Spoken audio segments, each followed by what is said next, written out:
Isa sa mga dahilan kung bakit pinili ko ang pagiging Cleanfluencer para maiwasan ang mga ganitong aksidente. Kahit na mahirap itong gawin, pero para sa ligtas at maayos na daan para sa lahat, kusang loob kong gagawin ito at ipagpatuloy ang paglilinis sa kalsada. Kung nagustuhan mo ang content ko, pwede po bang hihingi ako ng inyong suporta? Ang iyong panonood at pag-share ng video na ito ay malaking tulong na po sa akin. Maraming salamat po.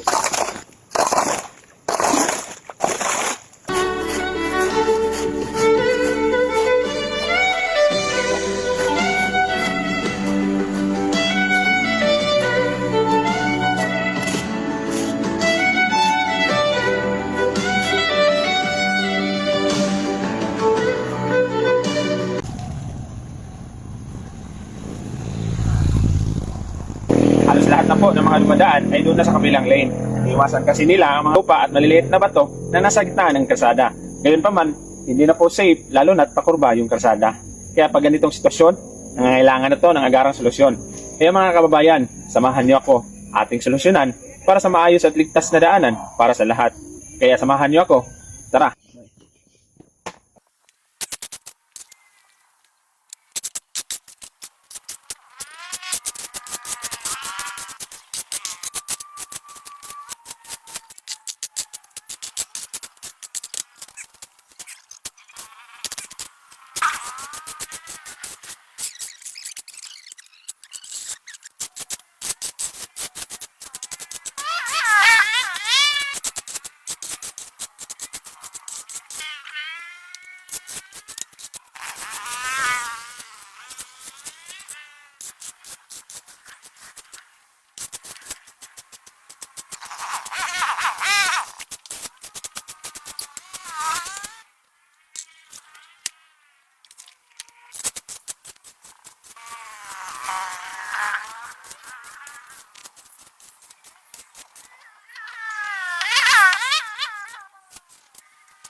Ayun, malinis na po. Maayos at ligtas na po daanan para sa lahat.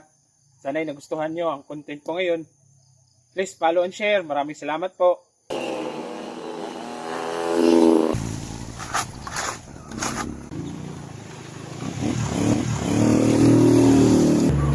Nakakabahala na po ang ganitong sitwasyon.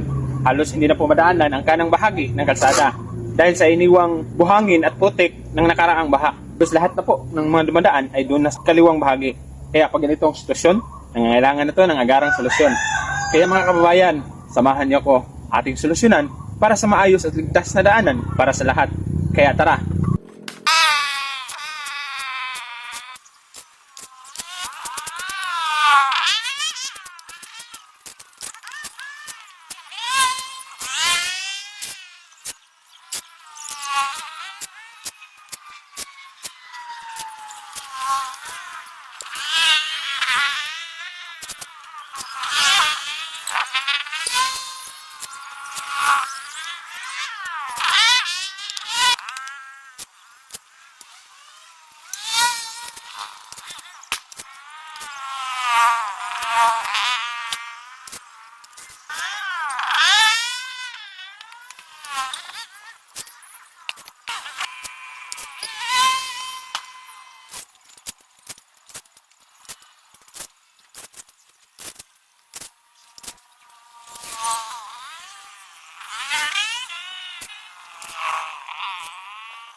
Ayun, malinis na po.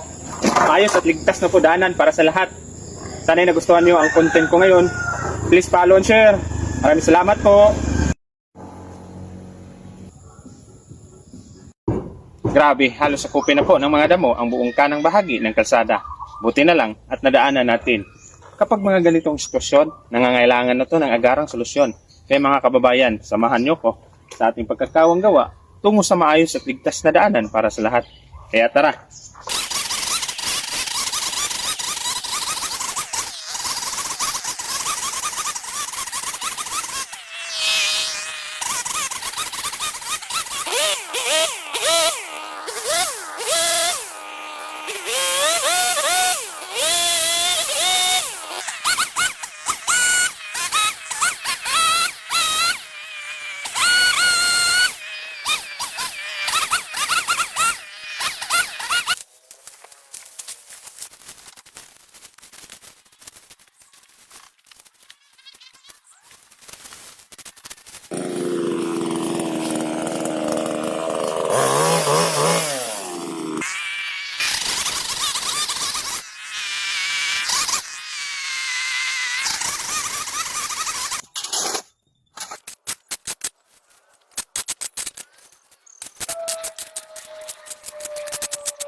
Ayun, maluwag na po.